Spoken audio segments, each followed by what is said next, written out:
पे electron density ज़्यादा होगी, यहाँ पे थोड़ी सी इलेक्ट्रॉन डेंसिटी कम होगी, यहाँ पे और कम होगी, क्योंकि यहाँ पे 6 इलेक्ट्रॉन की डेंसिटी है, यहाँ पे 4 इलेक्ट्रॉन्स की डेंसिटी है, यहाँ पे 2 इलेक्ट्रॉन्स की डेंसिटी है। लेकिन but double and triple bond will not effect geometry of the molecule like HCl और CO2। बेटा याद रख लीजिएगा, डबल एंड ये मल्टीपल बॉन्डिंग में क्लियरली लिख देता हूं, multiple bonding can effect bond length. Bond length कम या ज्यादा कर सकती हैं, आगे बॉन्ड लेंथ वाले टॉपिक में पढ़ाऊंगा, बट कांट बॉन्ड एंगल। इन्होंने बॉन्ड एंगल को इफेक्ट नहीं करना, मल्टीपल बॉन्डिंग बॉन्ड एंगल को इफेक्ट नहीं कर सकती। ये आगे प्रूफ भी दूंगा। अभी भी यहां पे आप लोगों को आइडिया दे सकता हूं कि हाइड्रोजन साइनाइड की अगर आप ज्योमेट्री देखें तो कार्बन और नाइट्रोजन के दरमियान ट्रिपल बॉन्ड है, लेकिन इनके दरमियान एंगल अभी भी देखोगे तो 180 डिग्री होगा। कार्बन डाइऑक्साइड को देखो तो इसके दरमियान भी 180 डिग्री का एंगल है।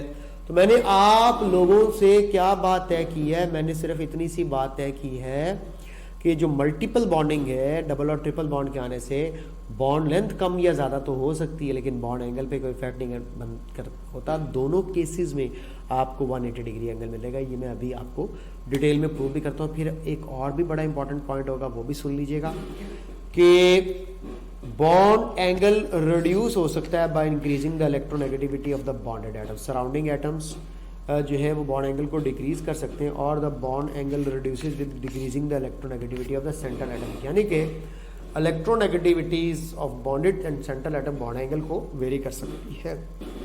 आगे एग्जांपल में पढ़ेंगे, NF3 का रिड्यूस हो जाता है 102 तक, 107.5 डिग्री के, जो कि अमोनिया के अंदर है। ये आपको मैं एग्जांपल बताऊंगा, यहाँ पे फ्लोरीन की इलेक्ट्रोनेगेटिविटी रोल प्ले करेगी। इसी तरह bond angle can be decreased by increasing the size of atom. तो देखो सेंट्रल एटम अगर ऑक्सीजन है 104.5 डिग्री होगा बॉन्ड एंगल, और अगर आपने हाइड्रोजन सल्फाइड के केस में ले आया सल्फर एटम तो ये 92 डिग्री हो गया एज कम्पेयर टू 104। तो साइज ऑफ एटम इफेक्ट करते एक छोटा सा रिलेशनशिप बता देता हूँ आपको। आपने याद रख लेना है कि इलेक्ट्रोनेगेटिविटी, इसकी बाद में आपको रीजन भी बताऊंगा जब मैं इसकी एग्जांपल्स एक्सप्लेन करूंगा। इलेक्ट्रोनेगेटिविटी ऑफ सराउंडिंग एटम्स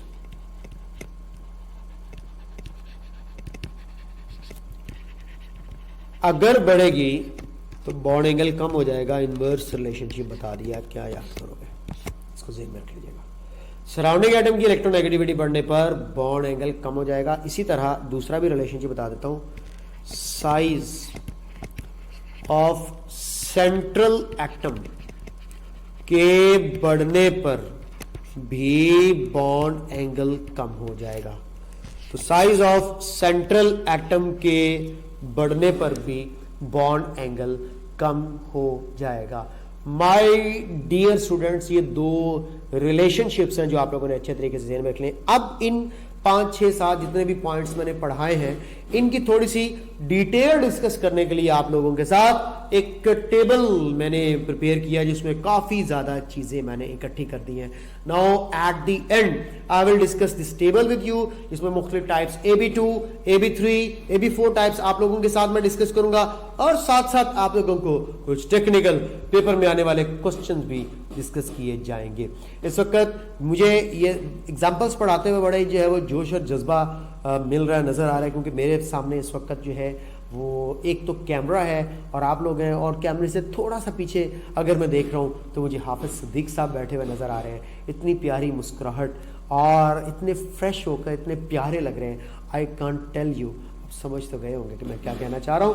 तो अब यहां पे आप लोगों को जो मैंने बातें बतानी है उसमें एक तो टाइप आ जाएगी, फिर हम देखेंगे पेपर में सवाल आएगा इस टाइप में टोटल कितने पेयर्स हैं, इस एग्जांपल में टोटल कितने पेयर्स हैं, उसमें से कितने बॉन्ड पेयर हैं, कितने लोन पेयर हैं, arrangement of the electron pairs कैसी है, मॉलिक्यूल की शेप या ज्योमेट्री कैसी है, जो कि सिर्फ बॉन्डेड पेयर्स की बेस पर बताई जाएगी, और उसके बाद बॉन्ड एंगल के ऊपर बात होगी, हाइब्रिडाइजेशन के ऊपर बात, साथ ही कर दूंगा डायपोल मोमेंट और एग्जांपल्स साथ साथ चलती चली जाएंगी। यार एक बात देखो, मैंने यहाँ पे 2 चीजें ऐड करनी है आपके टेक्स्ट बुक से हट के, थोड़ा आपको हाइब्रिडाइजेशन और डायपोल मोमेंट साथ साथ यहीं पर लिखवा देता हूँ। वैसे मैंने हाइब्रिडाइजेशन डायपोल मोमेंट की सेपरेट वीडियोस बनानी है, लेकिन यहाँ पे जनरली आपको पता चलता चला जाएगा कौन कौन से टाइप के मॉलिक्यूल्स के डायपोल मोमेंट्स होते हैं, कौन कौन से टाइप के मॉलिक्यूल्स के डायपोल मोमेंट्स नहीं होते हैं। सबसे पहली टाइप है AB2। इसमें जो A है वो सेंट्रल पॉलीवेलेंट एटम है जिसके साथ सराउंडिंग में 2 B लगे हुए, जैसा कि आपको दिख रहा है। आपको यहाँ पे कितने इलेक्ट्रॉन पेयर्स दिख रहे हैं? आपको यहाँ पे 2 इलेक्ट्रॉन पेयर्स दिख रहे होंगे, ये जैसे कि मैंने लिखा हुआ है 2। दोनों के दोनों बॉन्ड पेयर्स होंगे, यहाँ पे कोई लोन पेयर नहीं होगा। और इस पर्टिकुलर केस में आपको जैसा कि दिख रहा है ज्योमेट्री लीनियर होगी, यानी कि दोनों इलेक्ट्रॉन पेयर्स की अरेंजमेंट लीनियर ही है, बॉन्ड पेयर्स है दोनों। ये अरेंजमेंट तब बदलती है जब लोन पेयर आकर के तमाशबी नहीं करता है, ठीक है जी। अब मॉलिक्यूलर ज्योमेट्री, ये शेप भी लीनियर है, एंगल ऑफ कोर्स ये 180 डिग्री का, जैसा कि आप देख रहे हो। ऐसे केस में सेंट्रल एटम की हाइब्रिडाइजेशन sp है और ये एक रेगुलर ज्योमेट्री कंसिडर की जाती है, लीनियर ज्योमेट्री। तो आज ही के साथ लिख देता हूँ रेगुलर ज्योमेट्री। और जब भी रेगुलर ज्योमेट्री हो तो याद रखिएगा डायपोल मोमेंट 0 होता है। आइए कुछ एग्जांपल डिस्कस कर लें, जैसे कि बेरिलियम क्लोराइड। आपको पता है बेरिलियम क्लोराइड को कोवेलेंट में इंक्लूड कर लेते होते हैं, रीजन जानते हो क्यों कोवेलेंट में इंक्लूड करते हैं?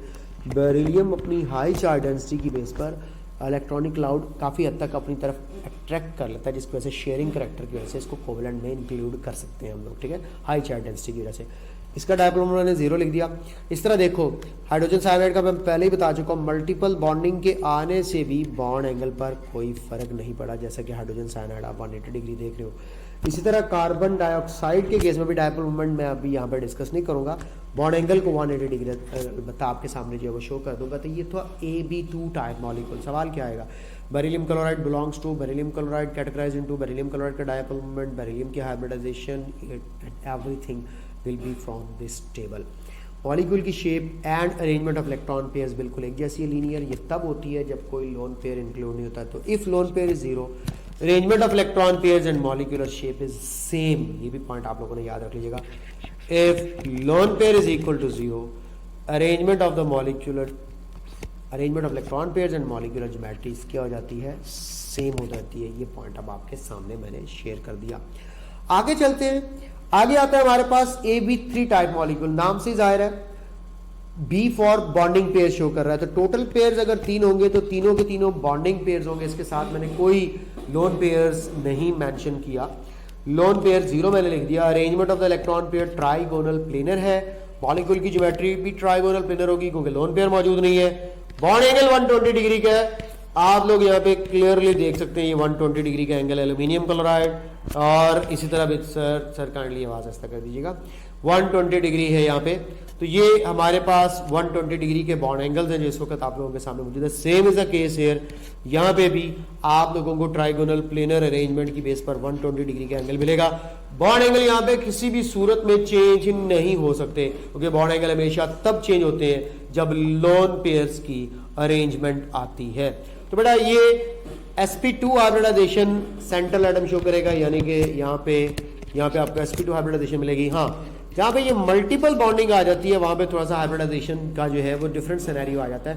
हम बात कर रहे हैं नॉर्मल जो कॉन्फ़िगरेशन या जनरल जो हाइब्रिडाइजेशन देखी जाती है वो sp2 होती है। इस केस में डायपोल मोमेंट 0 होगा क्योंकि ये भी बिल्कुल रेगुलर ज्योमेट्री के अंदर आती है। तो ये BF3 और AlCl3 वगैरह एग्जाम्पल्स आपको मैंने बता दी।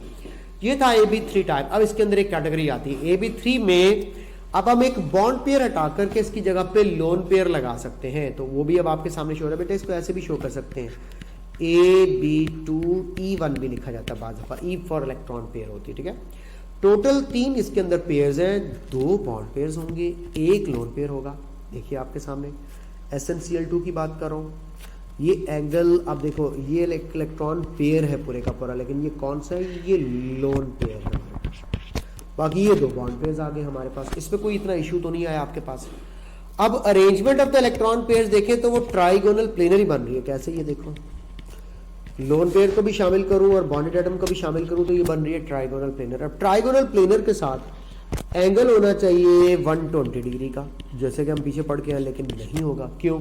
लोन पेयर आया। लोन पेयर स्पेस ज्यादा ऑक्यूपाई करेगा। जब ज्यादा स्पेस ऑक्यूपाई करेगा, ज्यादा रिपल्शन लगाएगा। फिर वही बात आ गई, जब ज्यादा बारिश होती है तो ज्यादा पानी आता है, ठीक है। जब लोन पेयर आएगा, ज्यादा स्पेस ऑक्यूपाई करेगा, ज्यादा रिपल्शन लगाएगा। जैसे ये रिपल्शन लगेगी तो ये एंगल 120 डिग्री से कम होकर जस्ट कितना रह जाएगा 95 डिग्री। तो SnCl2 का एंगल है 95 डिग्री जो आपको मैंने बताया, और ये बिलोंग करता है AB2L1 टाइप से। ये रहा लोन पेयर एक और ये रहे दो बॉन्ड पेयर्स आपके सामने। सिमिलरली इसी तरह आप लोगों के सामने जब मैं मॉलिक्यूल की शेप देखूंगा तो वो बेंटेंगुलर होगी। जैसा कि मैंने बोला, अब आप सिर्फ और सिर्फ इन बॉन्डेड एटम्स की बेस पर देखो कि क्या बन रही है अरेंजमेंट। ये देखो, तो बॉन्डेड एटम्स की बेस पर जो मॉलिक्यूल की शेप बन रही है वो वी शेप्ड या बेंट बन रही है। तो यही मैं बात आपको बार बार बता रहा था कि लोन पेयर के आने से arrangement of the electron pairs और मॉलिक्यूलर ज्योमेट्री सेम नहीं रहती। तो क्या सीखा, if lone pair is zero then molecular geometry and orbital geometry या arrangement of electron pairs remains the same. Bond angle less than 120 degree हो जाएगा क्योंकि लोन पेयर ने रिपल्जन लगानी है। हाइब्रिडाइजेशन यहां पर भी sp2 होगी। इसका dipole moment greater than zero होगा। तो ये एक शॉर्टकट याद रखिएगा, जब भी ज्योमेट्री इरेगुलर हो जाती है लोन पेयर की वजह से वहां पे हमेशा dipole moment greater than zero होता है। बाकी एग्जांपल में SnCl2 आ गया, SO2 भी आप सीख लो। ये पड़ा हुआ इसका लोन पेयर, जिसकी वजह से इसका ये जो थीटा एंगल है ये लेस देन 120 डिग्री होगा और approximately you can say that कि ये 100 डिग्री के करीब जो है वो यहाँ पे एग्जिस्ट करता है। तो ये आप लोगों के सामने AB3 एक ऐसी टाइप डिस्कस करवाई जिसमें एक लोन पेयर था, तो ये कहलाई AB2L1 टाइप। इसके बाद हम चल रहे हैं मेन टाइप जो AB4 है। इसके हवाले से जो पेपर में क्वेश्चन अपडेट है, इसकी 3 टाइप्स है, without lone pair, with 1 lone pair, with 2 lone pairs, यहाँ तक आपके सिलेबस में। इसके बाद AB5 और AB6 भी है, लेकिन वो मैं अभी डिस्कस नहीं करवाऊंगा, वो मैं आपको डिस्कस करवाऊंगा ट्रांजिशन एलिमेंट्स के अंदर जाकर के, जब transition elements in organic chemistry पढ़ाऊंगा। अब आपको मेन चीज़ें पता चल गई हैं, डिटेल अब आपके साथ ज़्यादा शेयर ना भी करूँ तो भी आपको आइडिया हो जाएगा। AB4 का मतलब total 4, bond pair 4, lone pair 0, tetrahedral same, angle 109, hybridisation sp3, dipole moment 0। Example में मीथेन, कार्बन टेट्राक्लोराइड और सल्फेट, इन सब में जो अरेंजमेंट है माय डियर स्टूडेंट्स ये टेट्राहेड्रल है। लोन पेयर आएगा तो गड़बड़ कहेगा, आप कहेंगे सर ये नेगेटिव चार्ज भी तो है। बेटे अगर ये सेंट्रल एटम पर होता ना नेगेटिव चार्ज, तो फिर मैं इसको लोन पेयर कंसिडर करता। याद रख लीजिएगा, लोन पेयर या अनशेयर्ड पेयर नेगेटिव चार्ज के साथ अगर सराउंडिंग एटम पर है तो बॉन्ड एंगल पर कोई इफेक्ट नहीं डालेगा, सेंट्रल एटम पर होता तो इफेक्ट डालता। ठीक है बेटा, अब इसमें एक लोन पेयर इंट्रोड्यूस करवाते हैं। देखो L1 आ गया, एक लोन पेयर आ गया। अरेंजमेंट अभी भी टेट्राहेड्रल ही होगी जैसा कि अमोनिया का केस मैंने बताया था, लेकिन ज्योमेट्री पैरामीडल हो जाएगी, प्रिज्म शेप्ड हो जाएगी। ठीक है, इसको ट्राइगोनल पैरामीडल भी कहते हैं, प्रिज्म शेप भी कहते हैं। ठीक है जी, इसके 2 नाम है जो आप लोगों ने अच्छे तरीके से ध्यान में रखने हैं। पैरामीडल बोल दिया है, प्रिज्म शेप बोल दिया। ठीक है जी बेटा, इसको ट्राइगोनल पैरामीडल का नाम भी देते हैं। इसका एंगल लेस देन 109.5 डिग्री होगा क्योंकि लोन पेयर की वजह से रिपल्जन होगी। हाइब्रिडाइजेशन sp3 होगी। हाइब्रिडाइजेशन फाइंड करने का तरीका भी बाद में बताऊंगा, अभी जस्ट टेबल के अंदर डायपोल मोमेंट ग्रेटर देन 0 क्योंकि लोन पेयर पड़ा हुआ है। अब देखो, ये इसके मॉलिक्यूल की शेप है पैरामीडल और ये इसकी इलेक्ट्रॉन पेयर्स की अरेंजमेंट है टेट्राहेड्रल। दोनों चीज़ें यहाँ पे जस्टिफाइड हो रही हैं। ये angle 107.5 degree according to our text book है। तो अगर मैं टेक्स्ट बुक वाली वैल्यू लिखूँ, इसकी वजह क्या है कि जब लोन पेयर आता है, स्पेस ऑक्यूपाई करता है, रिपल्जन लगाता है, बॉन्ड एंगल स्क्वीज कर देता है। आइए ज़रा साथ में वो भी बता दूं कि अगर मैं हाइड्रोजन एटम्स को फ्लोरीन एटम से रिप्लेस कर दूं तो क्या होगा। यानी कि यहाँ पे तो 107.5 डिग्री का एंगल है, यहाँ पे NF3 में एंगल 102 डिग्री क्यों लगे। हाँ, तो ये भी सुन लो, हाई इलेक्ट्रोनेगेटिव एटम सराउंडिंग में लगाने से क्या होगा कि ये लोन पेयर और ज़्यादा इलेक्ट्रॉनिक क्लाउड को स्प्रेड करेगा। कैसे मतलब, ये जो फ्लोरीन एटम्स है ना, ये इलेक्ट्रॉनिक क्लाउड जो लोन पेयर वाला है उसको नीचे अपनी तरफ खींचेंगे क्योंकि फ्लोरीन एटम्स की इलेक्ट्रोनेगेटिविटी ज़्यादा है। फ्लोरीन एटम्स, ये देखो पहले ये क्लाउड जस्ट इतना स्प्रेड था, फ्लोरीन एटम्स के अटैच होने की वजह से इस इलेक्ट्राउड की जो है वो एक्सपेंशन ज़रा ज़्यादा होगी, ज़्यादा डिफ्यूज़ हो गया फ्लोरीन की हाई इलेक्ट्रोनेगेटिविटी। जब ये डिफ्यूज़ ज़्यादा हुआ तो इसने आकर के अल्टीमेटली बॉन्ड पेयर्स पर रिपल्जन लगानी है। जैसे ही बॉन्ड पेयर पर रिपल्जन लगेगी 107 से एंगल फर्दर कम होकर 102 हो जाएगा। तो फिर क्या याद रख लेना है कि इलेक्ट्रोनेगेटिविटी अगर सराउंडिंग एटम की बढ़ाओगे तो बॉन्ड एंगल क्या हो जाएगा, कम हो जाएगा। इन्वर्स रिलेशनशिप ध्यान में रखिएगा। ये था एक लोन पेयर की एग्जांपल। ये आगे आप लोगों को मैंने एक्सप्लेन कर दिया। डायपोल मोमेंट वाले टॉपिक में जाके आपको दोबारा से बता दूंगा इसको। डायपोल मोमेंट की अभी मैं डिटेल में नहीं जा रहा। अब देखो, अगर 2 लोन पेयर इंक्लूड हो जाए, टोटल 4 है, 2 lone pair 2 bond pair, arrangement अभी भी टेट्राहेड्रल होगी। आप कहेंगे सर टेट्राहेड्रल बना करके दिखाएं तो कैसे अरेंजमेंट है, मैं अभी आपको बना देता हूँ। ये देखो, ये आप लोगों के पास अभी भी अरेंजमेंट अगर देखी जाए तो टेट्राहेड्रल है। मैं दूसरे तरीके से बना देता हूँ ताकि जो आपको इजी वे में समझ आए। ये ऑक्सीजन एटम, ये देखिएगा, ये मैंने लोन पेयर्स बनाए, आप देख सकते हैं। ये टेट्राहेड्रल अरेंजमेंट अभी भी बन रही है, ठीक है। अब इस टेट्राहेड्रल अरेंजमेंट को आप लोगों ने याद इस तरह से रखना है। ये देखो, इस तरह से देख लो और बेहतर अंदाज में। ये देखो, ये हमारे पास है ओवरऑल अरेंजमेंट टेट्राहेड्रल। लेकिन जब आप बॉन्ड पेयर्स की बेस पर मॉलिक्यूल की शेप देखोगे तो जस्ट आप लोगों ने ये देखनी होगी जो कि वी शेप या बेंट बनती है। तो वी शेप, बेंट या एंगुलर, ये मॉलिक्यूलर ज्योमेट्री या मॉलिक्यूलर शेप इस वक्त आप लोगों को नजर आ रही है। Angle further less than 109.5 degree हो जाएगा क्योंकि यहाँ पे दो लोन पेयर्स मौजूद हैं। हाइब्रिडाइजेशन sp3 होगी, क्यों होगी, कैसे होगी, वो बात की बात है। Dipole moment of course greater than 0 होगा क्योंकि लोन पेयर्स की वजह से डायपोल मोमेंट लाजमी एग्जिस्ट करता है, इरेगुलर ज्योमेट्री हो जाती है। अब देखें कि दो लोन पेयर्स ने और ज्यादा स्पेस ऑक्यूपाई करके और ज्यादा रिपल्जन लगा के ये एंगल 109.5 डिग्री के जो पड़ा हुआ था AB4 टाइप का, वो कम होकर 104.5 डिग्री है। और कम किया जा सकता है, कैसे देखो, ऑक्सीजन अगर मैं रिप्लेस कर देता हूं सल्फर के साथ, ये बड़ी तवज्जो से सुनने वाली बात है। सल्फर और ऑक्सीजन में किस चीज का फर्क है? साइज का और इलेक्ट्रोनेगेटिविटी का। ऑक्सीजन इलेक्ट्रॉन पेयर्स को अपनी तरफ अपनी हाई इलेक्ट्रोनेगेटिविटी की वजह से बाउंड करके रखेगी, लेकिन सल्फर के साइज बड़ा होने की वजह से लोन पेयर न्यूक्लियस से थोड़ा सा दूर हो जाएंगे। अब जब जैसे लोन पेयर न्यूक्लियस से दूर होंगे, न्यूक्लियस का होल्ड उन पर कम हो जाएगा। समझे बात को?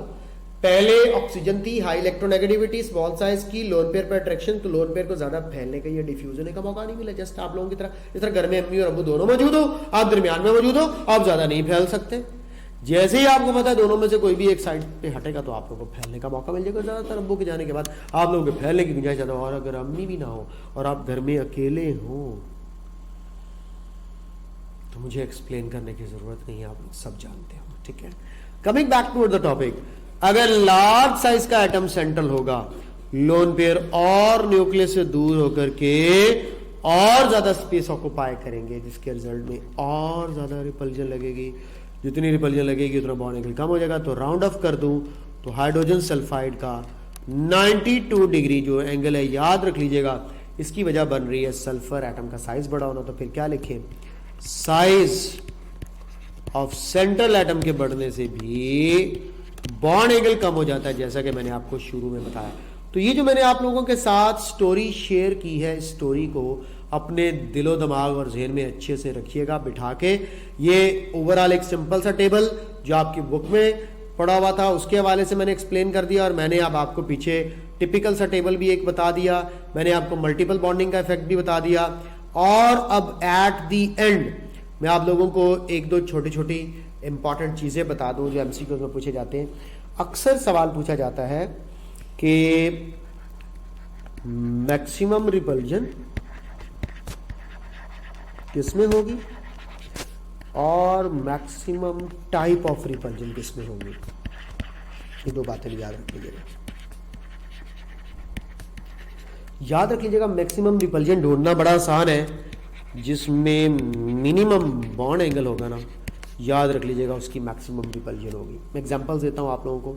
फॉर एग्जांपल आप देखो, पेपर में आप लोगों को ये आइसोस्ट्रक्चरल का टॉपिक आएगा, इनमें से कौन आइसोस्ट्रक्चरल है कौन नहीं है। ये देखिए आपके सामने सारी एग्जांपल्स पड़ी हुई हैं, बुक वाली भी एग्जांपल्स तैयार करें, अपनी वाली भी एग्जांपल देखो। PH3 और BF3 कभी भी आइसोस्ट्रक्चरल नहीं हो सकता। क्यों? फॉस्फोरस 5वें ग्रुप का मेंबर है, इसके पास लोन पेयर ऑफ इलेक्ट्रॉन मौजूद होगा। ये 3rd ग्रुप का मेंबर है, इसके पास कोई लोन पेयर ऑफ इलेक्ट्रॉन मौजूद नहीं होगा। इस तरह के बेटे पेपर में क्वेश्चन आने हैं। फॉर एग्जांपल अब मैं आपके सामने रख रहा हूँ, H2S रखता हूँ, H2O रखता हूँ, NH3 रखता हूँ और CH4 रखता हूँ। ये 4 ऑप्शन और मेरा क्वेश्चन है मैक्सिमम रिपल्जन किसमें होगी। मैंने ट्रिक बताई है, मिनिमम बॉन्ड एंगल ढूंढो। आप कहेंगे सर बॉन्ड एंगल मुझे आते हैं 92 डिग्री, 104 डिग्री, शॉर्ट फॉर्म में लिख रहा हूँ, 107 और 109। आप कहेंगे सर मुझे जो मिनिमम लग रहा है ना एंगल वो H2S का लग रहा है, तो इसका मतलब है मैक्सिमम रिपल्जन का मतलब है मिनिमम बॉन्ड एंगल। ये पहला क्वेश्चन तो हो गया। अब प्रॉब्लम आएगी दूसरे क्वेश्चन पे। बच्चा कंफ्यूज कर देगा मैक्सिमम रिपल्जन और मैक्सिमम टाइप ऑफ रिपल्जन में। टाइप ऑफ रिपल्जन का क्या मतलब है?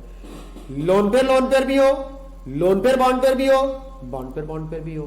तीनों टाइप्स की रिपल्जन पड़ी हुई है। अब आपको पता है तीनों टाइप्स की रिपल्जन हो सकती है लोन पेयर जिनमें दो मौजूद हो, क्योंकि लोन पेयर वाली एक्स्ट्रा भी आ जाएगी। तो हाइड्रोजन सल्फाइड भी सिलेक्ट करना है और वाटर भी सिलेक्ट करना है। इन दोनों में मैक्सिमम टाइप ऑफ रिपल्जन यानी कि 3 टाइप्स मौजूद है। अमोनिया में क्या है? अमोनिया में लोन पेयर, बॉन्ड पेयर तो एग्जिस्ट करती है, लेकिन एक मिसिंग होगी लोन पेयर और लोन पेयर की, क्योंकि लोन पेयर 2 नहीं है, लोन पेयर सिर्फ 1 है। और मीथेन में जस्ट एक बॉन्ड पेयर रिपल्जन एग्जिस्ट करेगी। तो ये थी एक थ्योरी आपको बताई मैक्सिमम रिपल्जन और मैक्सिमम टाइप ऑफ रिपल्जन के हवाले से। पेपर में आइसो स्ट्रक्चरल का क्वेश्चन आ सकता है कि आइसो स्ट्रक्चरल क्या होते हैं। जैसा कि मैं कहता हूँ NH2 नेगेटिव एंड H2O, ये आइसो स्ट्रक्चरल आप कहेंगे सारे सानों को भी पता चलेगा, भी दस दो। 2 बॉन्डेड एटम्स नजर आ रहे हैं, बिल्कुल। सेंट्रल एटम नाइट्रोजन नजर आ रहा है, बिल्कुल। इसके ऊपर नेगेटिव चार्ज नजर आ रहा है, बिल्कुल। साथ में नाइट्रोजन का अपना लोन पेयर भी होगा। ये नेगेटिव चार्ज तो जाने वाले हाइड्रोजन की वजह से आया। हाइड्रोजन 2 है, ये 2 लोन पेयर्स मौजूद है। जनरली ज्यादातर तफा क्या होता है, याद रख लीजिएगा, अगर एटॉमिक रेशियो सेम है, सेंट्रल एटम और सराउंडेड एटम 1:2 है, सेंट्रल एटम और सराउंडेड एटम 1:2 है, तो आप लोगों ने याद रख लेना अगर एटॉमिक रेशियो हो तो वो आइसो स्ट्रक्चर होते हैं, जैसा कि मैंने आपको आइसोमॉर्फिज्म वो सॉलिड्स के अंदर भी सिखाया था। तो इस तरह के क्वेश्चंस की प्रैक्टिस करते हैं। बाकी आप लोगों के जो फिर क्वेश्चंस की प्रैक्टिस के अंदर डिफिकल्टीज आए या टेस्ट के अंदर जो चीज़ें होंगी वो इंशाल्लाह ताला फिर मैं आपको फर्दर डिस्कशन में बता दूंगा। और ट्रिक्स और टेक्निक्स होती हैं जो हम टेस्ट डिस्कशन के टाइम बताते हैं, कुछ ट्रिक्स और टेक्निक्स हम लेक्चर्स के दौरान बताते हैं। तो उम्मीद है आज मैंने ये जो आपको वेस्पर सिखाई है ये आपको समझ आई होगी, मज़ा भी आया होगा, आइडिया भी होगा कि VSEPR valence shell electron pair repulsion theory का पेपर में किस तरह से सवाल आता है और इसको आप लोगों ने कैसे तैयार करना है। तो इस स्टोरी के साथ मेरी तरफ से खुदा हाफिज़, और आप लोगों को नेक्स्ट लेक्चर अब मैं दूंगा VBT के ऊपर और हाइब्रिडाइजेशन के ऊपर। तो काइंडली वॉच कीजिएगा वो नेक्स्ट वीडियो। अल्लाह हाफिज़।